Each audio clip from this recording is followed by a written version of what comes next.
other. Please, Joe. How long have we known each other? We even used to be neighbours, for Christ's sake. I'd prefer not to give you another beating, Barrett.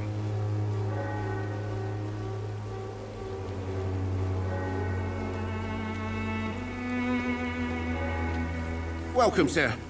Please, take a breath. I am Dr. Reed. I would like to ask you a few questions, if you don't mind. Doctor? Interesting. I'm Barrett Lewis. Usually I don't have time to waste with talk, but at this hour of the night I can hardly refuse. Have you heard of a nurse called Dorothy Crane? Nurse Crane?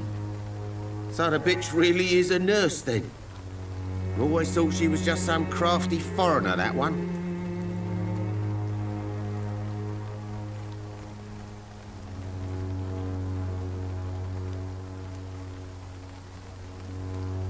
Yes, she's a nurse, and quite a good one.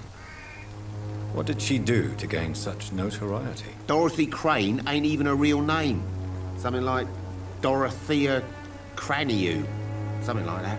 Came to England fleeing the war, I was told. That doesn't explain why she irritates you so much. Your precious Nurse Crane gives away medical supplies and prescriptions for free. I offered to sell it for a fair cut, but no. Miss Crane wanted to play the quiet saint.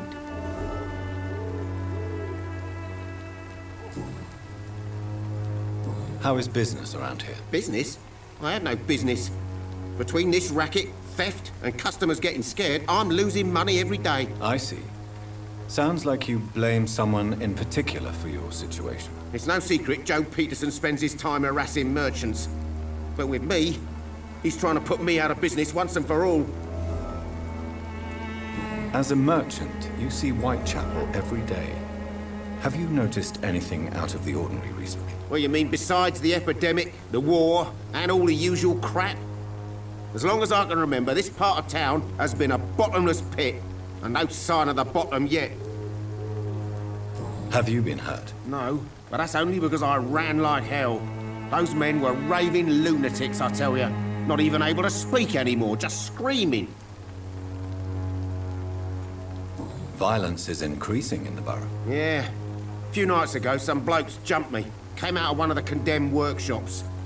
Fever, madness, something like that. Where did this happen? Why did you go there? In the closed workshops nearby. I worked there as an apprentice in better days. Now I only go to find trinkets or tools. Too bad I was mugged, though. There was good money in that little box of loot I lost.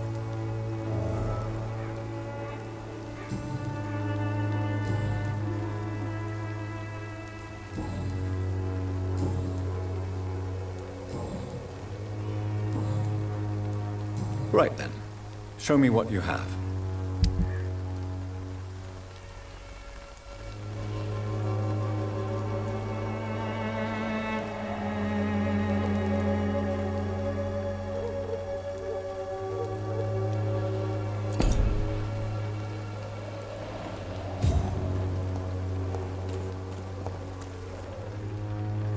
Excuse me, sir. I have a few questions for you. Another journalist? I didn't answer the first one, so piss off! I'm not a journalist, I'm a doctor. A doctor, you say? It's quite a rare breed, isn't it? Really? But still, here I am. I'm Joe Peterson to some, but Colossus Joe to most. And I don't remember asking for your service, sir. Have you heard of a nurse? Dorothy Crane? Yeah, I know her. One of the few good souls who dare to help the sick around here. Could you please tell me more about her? She's a nice girl. Tries to help the migrants. I offered to give her a hand, but she said my reputation would attract too much attention.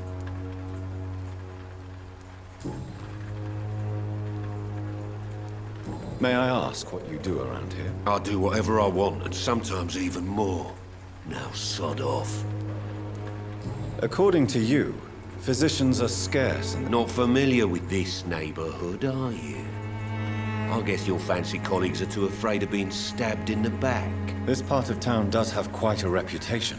Totally. Look at me, for instance. I always look my opponent in the eye before knocking.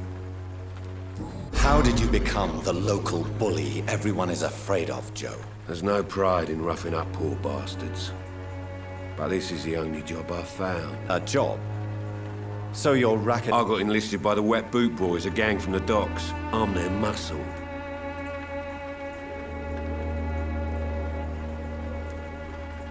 Most people don't become thugs when unemployed.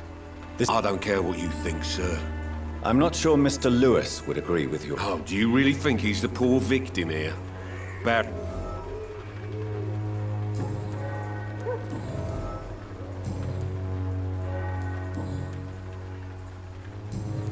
Goodbye, Mr. Peterson.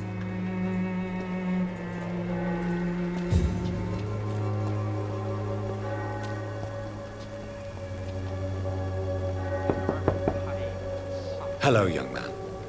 I'm Dr. Reed, and I would like to ask you a few questions. May I enter, please? Sorry, no, sir.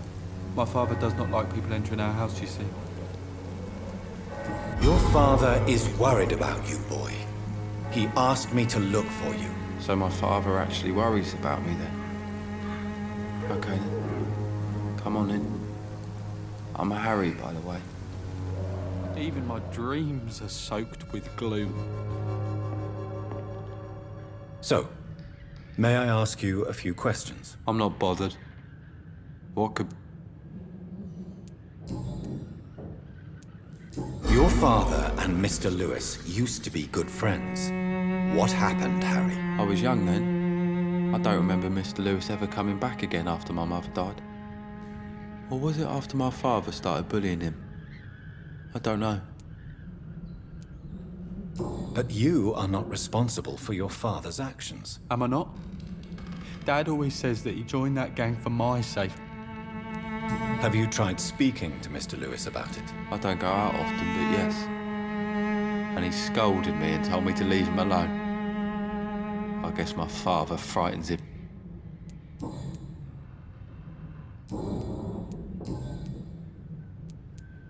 Forgive my bluntness, young man, but you don't seem happy living in Whitechapel. Why should I?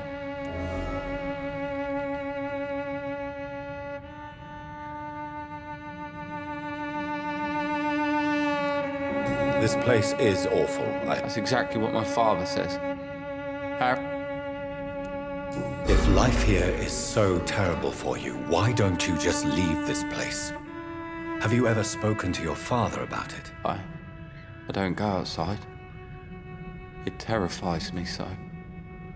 I went outside once without my father noticing and I saw terrible things. Bloody and frightening things. So that's why you stay at home all day? For fear of the epidemic? I'm not afraid of disease or death, Dr. Reed. It's the living How do you feel? I'm fine.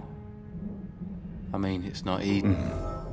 Speaking of which, what My father is an idiot who makes idiot things. Do you need any medical help, young man? Yes, I do. I feel so tired. I don't know if it's the epidemic, but everything seems so hard. You'll feel better with this. But you need to get a grip, young man. Medication alone won't cure melancholia. I'm not sure I'm happy with the idea of living long in a world like this. But I thank you for your concern, sir. Do you know Nurse Dorothy Crane from the Pembroke Hospital? I'd like to know more about her. Yes, I know.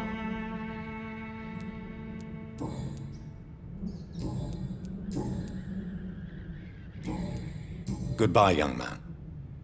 Take care of yourself. Even my dreams are soaked with gloom.